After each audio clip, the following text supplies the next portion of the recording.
Another trait I think is super important for an IGL to have. Communication. I know that we're talking about a little bit. Communication also goes with relationship. It also goes with recognizing improvement. All these things are tied together. So, why this is important is understanding how to communicate.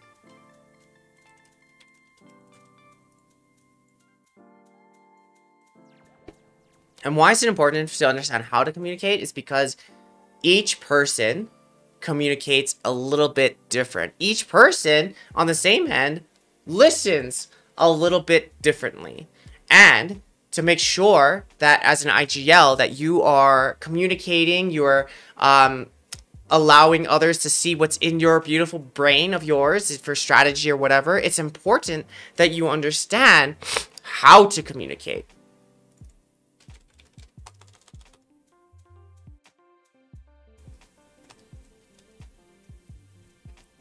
Okay.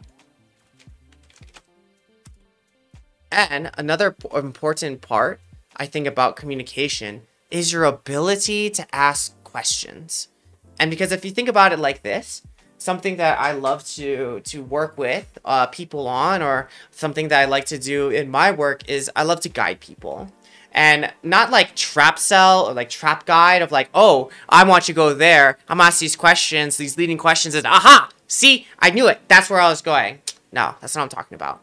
What I'm talking about is if you have good question ability, or you have good questions to ask, or things that you're wondering, or things that you're thinking, you can use questions to, one, get information about how this person is thinking, why this person is thinking, when is this person thinking. You can better understand their perspective, maybe have more empathy for the mistakes that they're making, or maybe there's a flaw in their thinking, or maybe they're thinking something else. Or you can help guide other people to your own thoughts, depending on, you know, what they're thinking, or why you want to guide them there.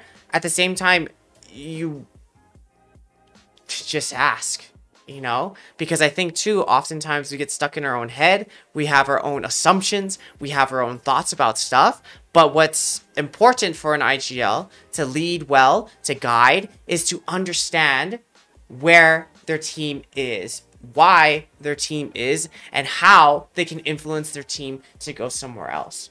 So we can do this through open-ended or closed-ended questions. Very simply, open-ended questions are questions that can be answered with more than one word, and closed-ended questions are one-word answers. So, I mean, you can mix these types of different questions to guide, to explore, to understand, to affirm, you know, where these people are. You know, this is especially useful when people are, you know, giving you one-word answers like, you know, what do you think? Yeah.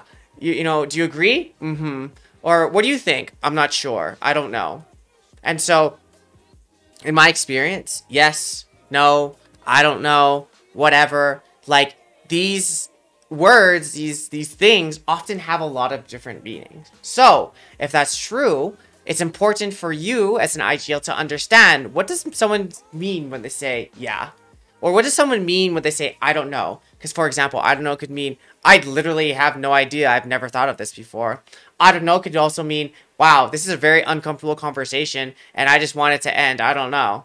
I don't know could mean, I want to figure out what you're thinking so I can give you what you want to hear because I'm very nervous and anxious.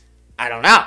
So, again, I don't knows could mean a lot of things. Yeses, again, could mean a lot of things. Yes, I want to get the fuck out of this conversation. I want to stop talking. Yes, I want to agree with you because I don't like this and I feel like we're fighting. Yes, I don't care. So, what does yes mean? What does I don't know mean? What does no mean? And all of these things you can ask and have full freedom to ask these types of questions.